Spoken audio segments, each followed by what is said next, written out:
From downtown to the counties, time for the Top 7 at 7, where we bring you the 7 stories making the biggest impact in your communities tonight.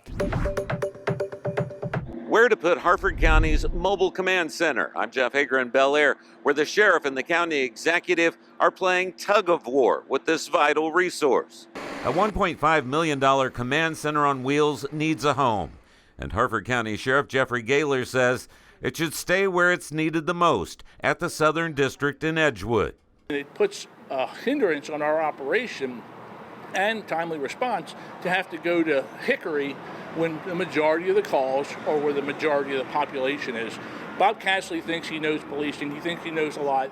It's a big world. We have to work together. We have to communicate and work together. And this, I'm just going to take you out and badmouth you every chance I get. It doesn't serve the citizens. Over the last 7 months, the sheriff's office has used the center 23 times, and emergency services has not deployed it to a single event. In Bel Air, Jeff Hager, WMAR 2 News. A 16-year-old student is facing charges after allegedly bringing a gun to school and putting it on lockdown. It happened around 11:30 this morning at Parkville High School in Baltimore County. In an email to parents and staff, the school's principal wrote that staff saw a student they thought had a gun when the school went into lockdown. The student ran off and was arrested just off school property. The lockdown ended at 11:45.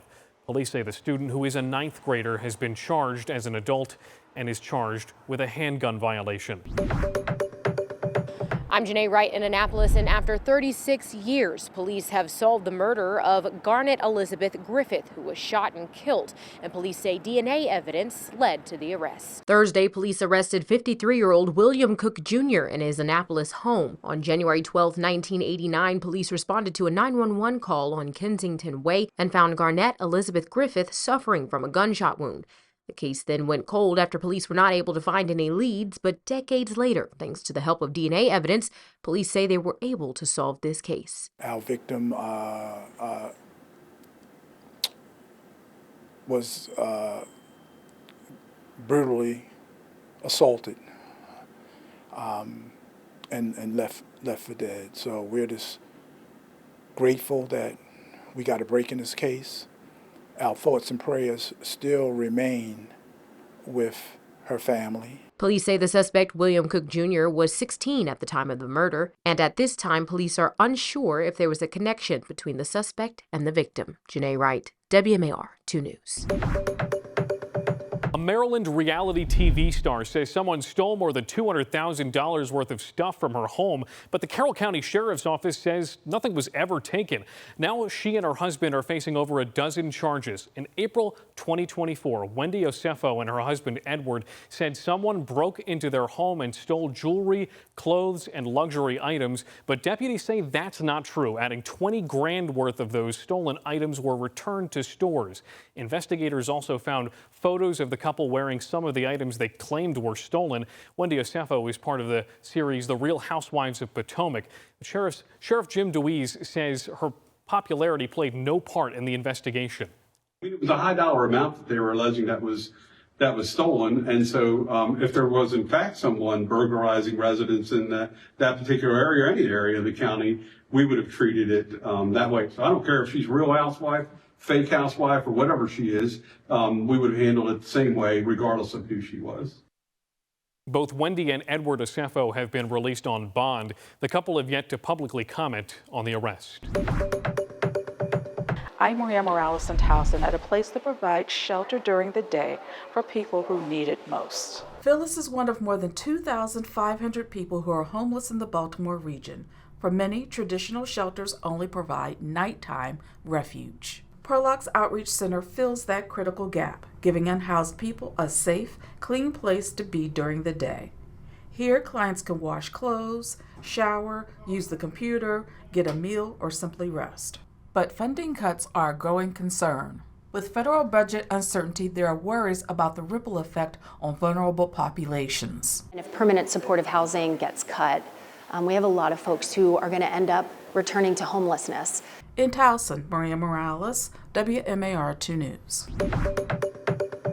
I'm Jeff Morgan in the Inner Harbor. Baltimore continues to deal with a pistachio tide, leaving visitors of the Inner Harbor dealing with a stinky smell.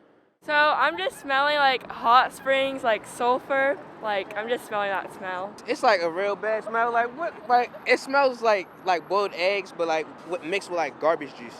The tides are caused by bacteria growth in the water. Throughout the summer, hydrogen sulfide tends to build up in the bottom water and sediment of the harbor because it doesn't have a lot of oxygen. And then in the fall, when it starts to get cold at night, all of the water at the surface gets cold and it gets dense and it sinks. And then all of that hydrogen sulfide comes up to the surface.